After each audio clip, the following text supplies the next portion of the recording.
So this bed I've just weeded. It's taken about half an hour just to pull up all the weeds. I've laid the weeds back on. Like my method, it seems to be working really well. So you can see the weeds where I've pulled out roots. That's fine. I pull them up and either bury them, put the plant underneath the roots so the roots are exposed, and then cover them, or I just put the roots on top of the other weeds that I've pulled up. Not too bothered if I've left roots in the soil. That will help with the soil system, and if they die off, then that's good breaking down into the soil. So I'm not too bothered about that. This method works really, really well, and you can see in my other videos I hop on about it a lot. Anyway, so this bed is getting ready for potatoes. They're chitting at the moment, and I've just got to basically add some more organic matter. When I start strimming my first few strims of the field here, I'll put those down, lay them down. I'll also cut the broccoli that's sort of coming to the end of its life. It's still producing a little bits, so I'm going to leave it for a bit longer, but then I'll cut it down here at the roots, leave the roots in the soil, and just lay these on top. And then once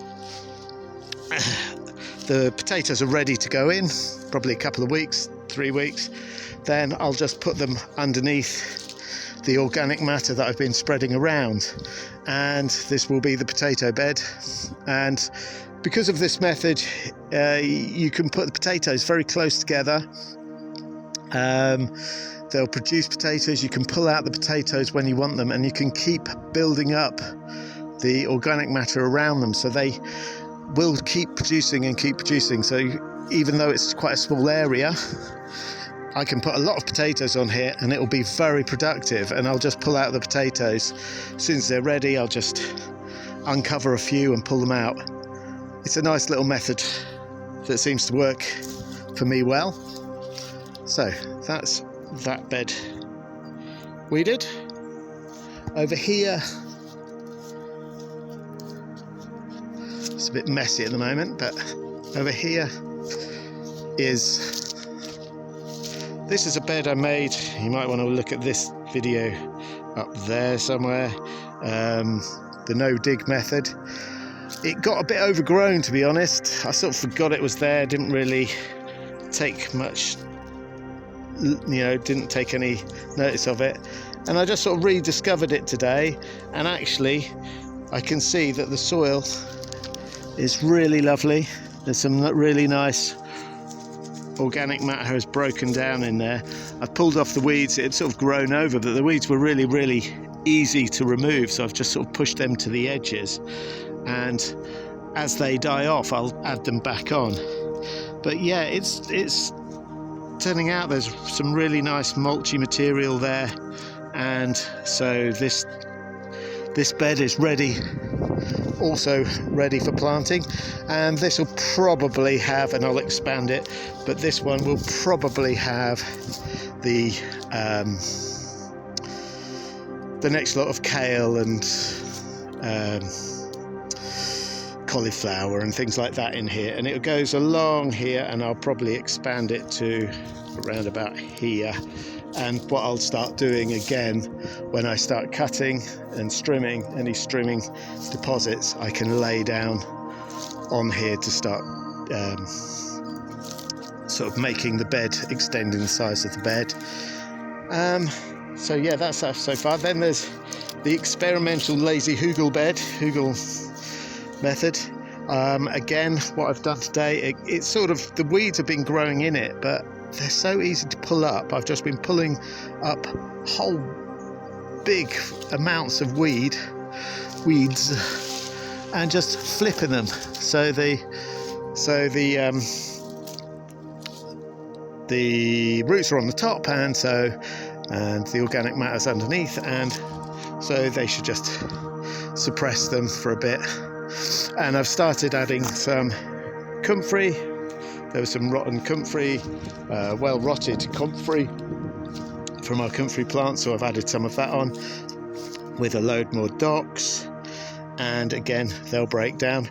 And this bed will probably, I'll just do a stamp on it because there's some still sort of twigs, quite deep bed, and there's still some quite big twigs in here, and this one will wait until I've got my cucumbers, squash, and again, although it's a small bed, you can put a lot of plants in it because there's so much rich organic material rotting down in there and continuing to rot. So it's like putting a cucumber on a compost heap. It just, they love it. And of course I can run the cucumbers off it and the squash off to the edges, across the paths, and they can get in the way of all sorts of things. And so the space there's actually quite a lot of space. I might try the Seven Sisters method as well, of putting some sweet corn in the middle, just sort of 4 or 5 sweet corn in the middle, and then some runner beans to run up them, and then the concubits coming out from underneath and covering everything. So yeah, that might be an idea for that one. And here, broad beans. These are the first ones I planted, and they're coming up quite nicely. They're getting a bit of frost damage. We're getting some quite nasty frosts, and you can probably see in there's my second lot of broad beans. They're coming up and they're dealing with the frost okay. This bed needs a little bit of a weed really, but I'm not too worried at the moment. Weed's probably helping protect the things from the frost a bit. Here there are a few, again needs a bit of weeding, but I'm going to leave off until I sort of know that the chickpeas have either come up or not come up. This is where I planted some chickpeas and then just chucked some organic matter that I'd weeded from the area behind me, put that down, and I'm hoping that the chickpeas will push through. And I've seen 1 or 2 pushing through, but I think the weather is against it, so I'm probably just going to leave that bed, let the weeds grow. There's not too many growing in there, it won't take long to get rid of it, and then see how they go. Here I've been pulling up the carrots that amazingly survived the last summer, and they taste really lovely, but they're a bit weird. They taste a bit like swede. I don't know whether that's the variety or because they were planted in, I think, May, June. I planted them quite late and they really didn't do too well, but they survived the summer without any watering at all, and that goes, again, they were well mulched and there were peas next to them which were shading them, and it's all about the mulch and protection, so that kept the moisture in this bed. So yeah, we've had some of the carrots, they're coming through. Just finishing off the leeks, which are absolutely phenomenally tasty. You can see how here, you can see how icy it's been.